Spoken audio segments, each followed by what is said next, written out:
Your indoor dog has everything: climate control, a soft bed, reliable food, constant safety from cars and predators and weather. By almost every measurable standard of physical welfare, they are better off than a dog living any other way in history, and they are still missing something. Something that does not show up on a veterinary checklist, that does not affect their weight or their coat condition, but that shapes their psychological experience of being alive in ways most owners never think to examine. Today we are going through exactly what a dog loses when their world is almost entirely indoors. Not to make anyone feel guilty about apartment living or busy schedules, but because understanding the gap is the first step toward closing as much of it as you reasonably can. The loss of olfactory complexity. We have covered extensively in this series how central scent is to a dog's experience of the world. A dog's olfactory cortex is proportionally 40 times larger than a human's. Their nose contains roughly 300 million receptors compared to our 6 million. Smell is not a supporting sense for a dog. It is closer to their primary channel of understanding reality. An indoor environment, however large or comfortable, presents a radically limited scent landscape compared to the outdoors. The same surfaces, the same objects, the same relatively static chemical environment day after day. Even a spacious home offers a fraction of the olfactory information available in 10 minutes on a single, unremarkable street corner outside. Dogs who spend the significant majority of their time indoors are, in a very real sense, operating with their dominant sense chronically underutilized. Research on environmental enrichment consistently identifies novelty and complexity of sensory input as a core welfare factor across species, and scent-based enrichment specifically has been shown to reduce stress behaviors and improve emotional state in dogs. An indoor-only life does not eliminate this need, it simply leaves it chronically unmet. The loss of natural movement patterns.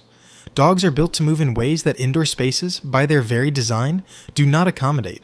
Sustained trotting, sprinting, the kind of sustained directional movement across varied and uneven terrain that engages muscle groups and cardiovascular capacity differently than pacing a hallway or circling a living room. This goes beyond simple exercise volume. It is about the type and variety of movement available. Uneven ground requires constant micro adjustments in balance and muscle engagement that flat indoor flooring never demands. Running in open space engages a different gait pattern and different muscular recruitment than the short, interrupted bursts of movement possible in a confined indoor area. Dogs restricted to primarily indoor movement, even with regular but limited outdoor walks, often show reduced muscular development and joint flexibility compared to dogs with more regular access to varied outdoor terrain, according to veterinary assessments of physical conditioning across different lifestyle patterns. The body adapts to the movement it is given, and an indoor dominant life shapes that adaptation in a specific, measurable direction. The loss of environmental unpredictability. This sounds counterintuitive at first because unpredictability is generally something we associate with stress rather than well-being. But a certain category of unpredictability, manageable, low-stakes environmental novelty, is something dogs genuinely benefit from, and that a controlled indoor environment, almost by definition, removes. The outdoor world offers constant small variation. Different weather, different sounds, different animals passing through, different people, a different arrangement of leaves and debris on the ground each day. This kind of low-stakes, ever-shifting environment gives a dog's cognitive system something to actively engage with, assessing, adjusting, processing new information continuously in a way that a static indoor environment simply cannot replicate, no matter how many toys are rotated through it. Cognitive engagement of this kind has documented links to improved emotional regulation and reduced anxiety in animals across species. The absence of manageable novelty is part of why dogs confined almost entirely indoors sometimes develop what looks like boredom-driven behavior, a cognitive system with insufficient variable input to process, seeking stimulation through whatever channels remain available, including channels owners find undesirable, like destructive chewing or excessive barking at minor indoor stimuli.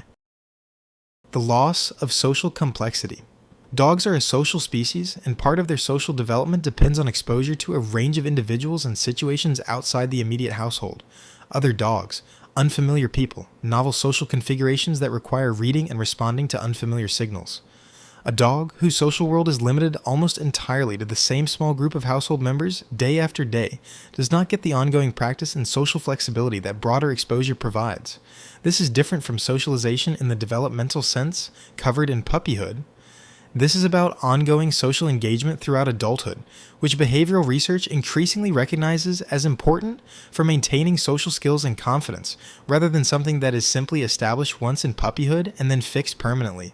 Dogs with limited ongoing social exposure sometimes show increased reactivity or anxiety when they do encounter unfamiliar dogs or people, not because they are poorly socialized in an absolute sense, but because the skill of navigating novel social situations, like most skills, requires some degree of ongoing practice to remain sharp and confident rather than atrophying through disuse. The loss of sunlight and natural light cycles. This is a more physiological loss than a psychological one, but it belongs on this list because of its downstream effects on mood and behavior. Natural light exposure plays a documented role in regulating circadian rhythm across mammalian species, including dogs. Consistent exposure to natural daylight helps regulate melatonin and cortisol cycling in ways that indoor artificial lighting, however bright, does not fully replicate.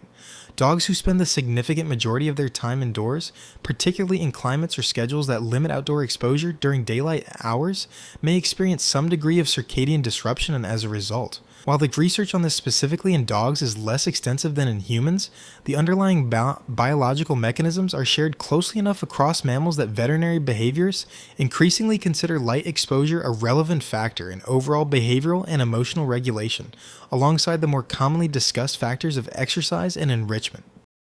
The loss of what unstructured outdoor time actually provides. There is a specific quality to unstructured outdoor time spent in a yard, a park, or any semi-natural space without a specific task or destination, that structured indoor activity, however well-intentioned, cannot fully replace. This time allows a dog to self-direct their engagement with the environment entirely on their own terms, to choose what to investigate, how long to spend on it, when to move to something else. This kind of self-directed exploration is different in kind from even the most generous indoor enrichment activity, which is still, by its nature, curated and bounded by the human providing it. Research on animal welfare consistently identifies agency, the ability to make genuine choices about one's own engagement with the environment, as a core component of psychological well-being across species. An indoor life, however comfortable, structurally limits the degree of environmental agency available to a dog simply because the space itself is smaller, more static, and more thoroughly controlled by the humans who share it. What this does not mean, none of this is an argument that indoor dogs are unhappy, or that apartment living or limited yard situations are inherently harmful. Millions of dogs live rich, secure, genuinely happy lives with primarily indoor lifestyles, particularly when their owners are deliberate about compensating for what the indoor environment cannot naturally provide. The point is not that indoor living is a welfare failure. It is that indoor living creates specific gaps that benefit from deliberate, intentional compensation, rather than being left unaddressed simply because the dog seems outwardly content. A dog can be well fed, safe, and affectionately cared for while still experiencing a narrower range of sensory, physical, cognitive, and social input than their species is built to thrive on. What actually closes the gap? The good news is that closing most of this gap does not require radical lifestyle change.